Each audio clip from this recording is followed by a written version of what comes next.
La oralidad como elemento fundamental en el proceso, creo que es una de las notas más importantes, uno de los cambios de paradigma más importantes, hace que la oralidad facilita los procesos, indudablemente.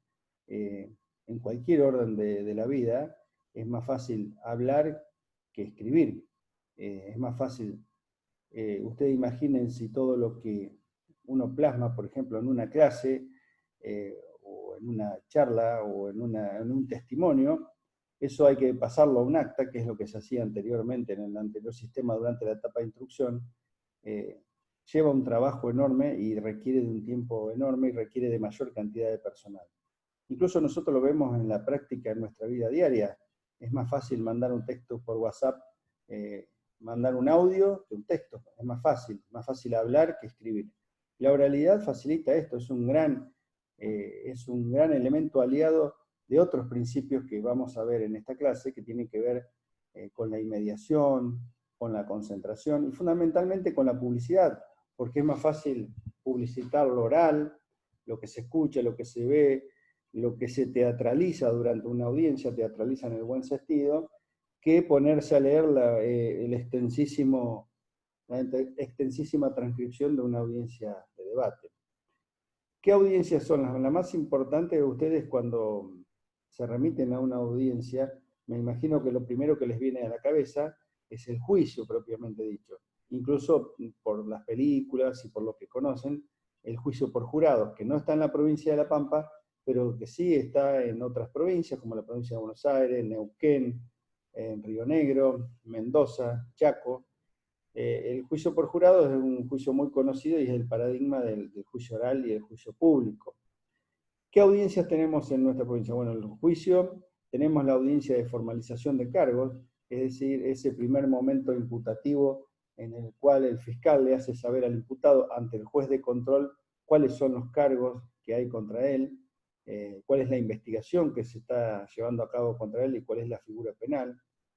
En esa audiencia de formalización de cargos generalmente puede disputarse la imposición o no de una medida de coerción. Si se impone una medida de coerción, que puede ser generalmente la prisión preventiva, pero puede ser la prisión domiciliaria o la abstención, las restricciones de acercamiento. La restricción de acercamiento es una medida de coerción que no tiene tanta intensidad como la prisión o como la prisión domiciliaria, pero sí implica un deber de abstención del imputado respecto de la víctima, que generalmente se da en los casos de violencia de género. Otra audiencia importante es cuando se plantea el reexamen de estas medidas de coerción, es decir, cuando el imputado a través de su defensor solicita que esas medidas que pesan sobre él, la más importante, la prisión preventiva, sean reexaminadas, ya sea que se morigere en una medida menos gravosa o directamente se otorgue la absoluta y plena libertad de circulación. Otra audiencia importante de valía es la audiencia de suspensión del proceso de prueba. La suspensión del proceso de prueba es una salida alternativa de eso del conflicto que implica la comisión de un delito, con una salida alternativa que implica un modo de pacificación en el cual la víctima puede obtener un resarcimiento y el imputado, luego del cumplimiento de una serie de reglas de conducta durante un determinado tiempo, que puede ser de 1 a 3 años, puede evitar ser condenado y obtener finalmente el sobreseimiento. Dentro de las audiencias importantes también está la audiencia de viso en los juicios abreviados. La audiencia de visum es el conocimiento directo que tiene el juez en un procedimiento donde prima lo escrito. Como siempre, los hechos a veces superan a lo que imagina el legislador y a lo que se imagina cuando uno diseña un código. Si bien la centralidad del proceso está dado por el juicio oral, y ya lo vamos a ver cuando nos toque estudiar el juicio, lo van a tener conmigo, es claro decir que más del 80% de las causas, es decir, 4 de cada 5, se tramitan a través de un juicio abreviado. Un juicio abreviado es un procedimiento donde lo escrito se ha vuelto a imponer sobre el oral.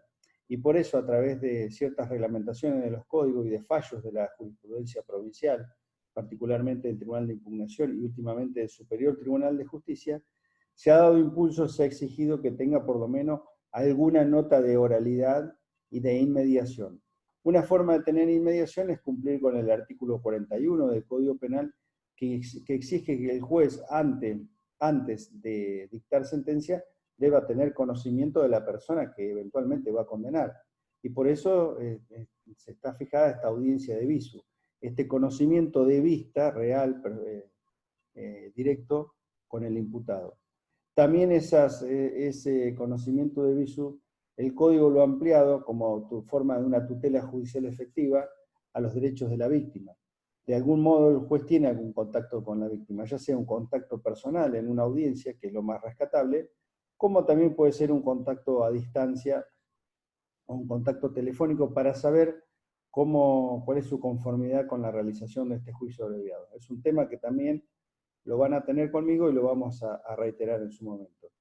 Y después tenemos un montón de distintas audiencias que tienen que ver con audiencias multipropósito. Puede haber audiencias que tienen que ver con la discusión de una nulidad, de una actividad procesal defectuosa.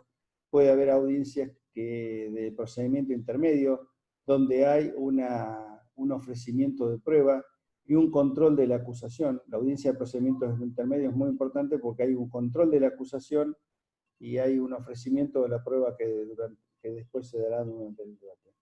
Pero lo concreto quiero que entiendan que este concepto de oralidad, que además es público, este concepto de publicidad, transita durante todo el proceso. Arranca desde la formalización, puede continuar desde el reexamen, puede continuar con una actividad procesal defectuosa, en un pedido de sobreseimiento, va por el procedimiento intermedio, en el control de la acusación y en el ofrecimiento de pruebas, puede llegar en la audiencia de visu o en los juicios abreviados, puede tratarse en el tratamiento de un principio de oportunidad o en el tratamiento de la suspensión del proceso de prueba, hasta llegar el momento más excelso de la oralidad, del cual está prevista, que es el juicio.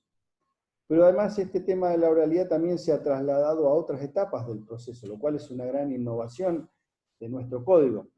La oralidad, como la publicidad, también se dan en la etapa de ejecución penal. Los jueces de ejecución penal de la provincia de La Pampa, yendo a estos principios generales del proceso, ya habían comenzado a realizar audiencias orales y públicas en la tramitación de libertades condicionales, libertades asistidas, salidas transitorias. Y hoy está el legislador, se ha receptado en el código de acuerdo a esas buenas prácticas, que en ningún modo lo prohibía el anterior código. Y también la oralidad, con las audiencias respectivas, se ha llegado a utilizar o se lo utiliza habitualmente durante la etapa del sostenimiento de los recursos. Es decir, en algún momento la oralidad se sostiene durante la tramitación de un recurso, es decir, ante el tribunal de impugnación, ante una sala que generalmente está compuesta por dos jueces, las partes alegan al respecto.